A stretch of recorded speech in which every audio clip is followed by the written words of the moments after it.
2 elections. We, as a movement, so I'll introduce. My name is Jared Oundo. I am part of the team Vitendo na Sera movement. We are approaching the next election as Vitendo na Sera Party of Kenya. We, as Vitendo na Sera party or movement, we have a number of reducible minimums that we wanted to share as far as the next general election is concerned in BBI. One of the things that we wanted to share as far as BBI is concerned is that we feel that the BBI will add a burden to the people of Kenya. And we therefore request that whoever are concerned or whoever handling that, to ensure that they reduce the issues we are talking about. First, we feel that the president has been given more powers, and that will not be good for the country.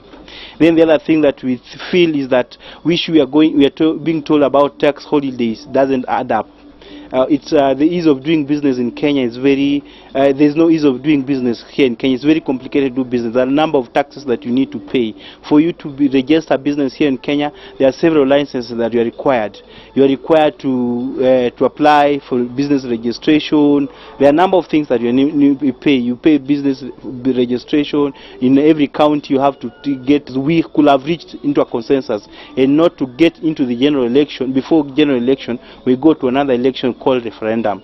And when we are going to have referendum, it basically means we are going to divide this country more. And when we divide this country more, it will be us versus them or them versus us. So that should not be the case. People are going to divide themselves into various groupings, and that will polarize the country. And when the country is not peaceful, it basically means that even it's going to be hard for us to do business. And keeping in mind that we are in a position where we are facing a lot of challenges because of COVID-19. So many people have lost their jobs. So we should be looking at how are we going to help the economy to move forward. How are we going to ensure that people get jobs, those who lost their jobs. How are we going to help them to continue their lives and not really action. We are not going to just elect people because of their faces, because of the families they come from, because of their tribe. We are going to look at people because of their policies and deeds. And that's why we are called Vitendo na Sera movement. As a Vitendo na Sera movement,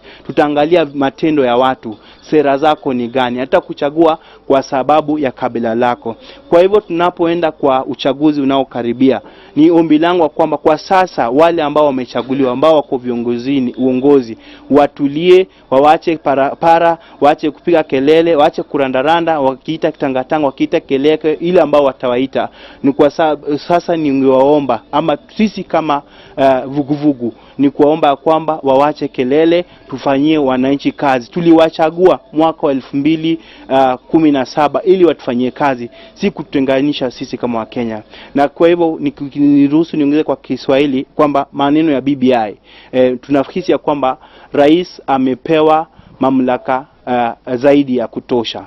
Na pia tumekuwa na vyeo vingi ambavyo vitaweza kupea mwananchi mzigo mkubwa. Na kwa hivyo mwananchi akipewa mzigo, tutalipa ushuru kwa wingi. Na hata wewe umeona, ukitaka kufanya biashara, hata biashara ya maji, ukitaka for review, and with that review will determine our position as a movement, the position that we will take. They should look at the proposal that we have given them, so that will determine the position that we take. For now, we will make a decision, a declaration next year, depending on how they will decide. Are they adopting the reducible minimums you have submitted to them? Not only us, even you have seen the churches, the religious groups in this country, they have their own stand, the things that they are feeling that this will not work well, so that we need to change. Wale ambao wako mbele yetu, wale ambao wametangulia katika uongozi, wajua kwamba sisi kama nchi tuliwachagua watufanyie kazi, si kuenda kuchagua wale ambao wanapenda. Kwa mfano, unaona hizo nomination huwa vile zinafanywa kwa vyama, wale ambao wanachaguliwa kama nominated MPs, nominated MCAs, nominated MCs wanachagua. So what's happening, ni vizuri kama aliyekuwa waziri mkuu Bwana Raila Amolo Odinga na viongozi wengine, tutakaa chini tuelewane, ili hali kwa wakati ungalipo, ili tuelewane, tutafanya tutaweka haya hapa, tutoe haya yale ambayo tunaona si mazuri, rather than kusema kwamba hatuta fungua mwanya wa kufanya marekebisho. Ni vizuri tujenge tujenge nini? Tujenge ufa kama wakati ungalipo, ila instead ya kusubiri ili tufanye nini? Tujenge ukuta kama mambo yameharibika. Kwa hivyo ni vizuri tukae chini. Tukisema kwamba sisi like najua Raila ili hakuna wakati wa kutengeneza. Unajua hivyo. Kama tukingoja hivyo na nchi ichomeke, yes, we'll be fielding our presidential candidates. We have a couple of the party members or the movement members who will be vying the next election. So we'll choose by next year, June, we'll let you know who we will be fielding as a candidate. We have some of the faces that are not in the political arena that will be vying. Some of them were there before and some of them that are there. We have a couple of governors who have expressed themselves, their interest to vie in this particular movement as a party come next general election. Some of them who have also expressed interest to vie as to defend their seats, senators. A couple of MPs, over 100 MPs who will be vying in this particular party. And then also want to let you know that this... My name is Kevin Apodo and I'm part of this movement.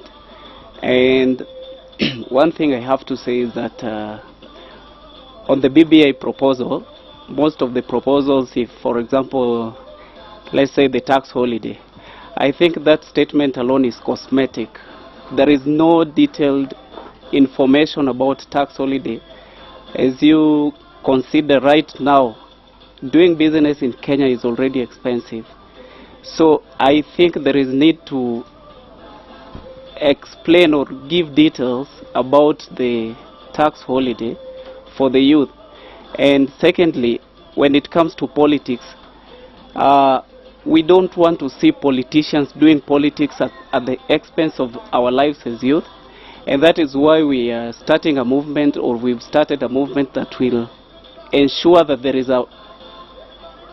an economic revolution, a political revolution, whereby youth are informed of politics, they are civically educated about politics, and whenever they say politics, they don't think of Raila Odinga, they don't think of Uhuru Kenyatta or William Ruto, they think of themselves.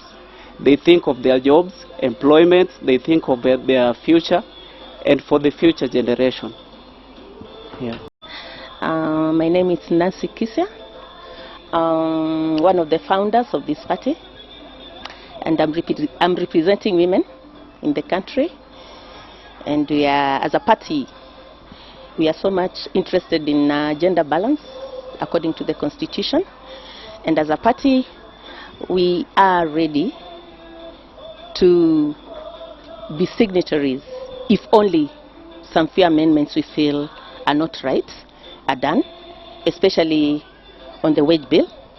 We really feel more officers call for higher wage bill, and that amounts to higher taxes for a common man. So we would request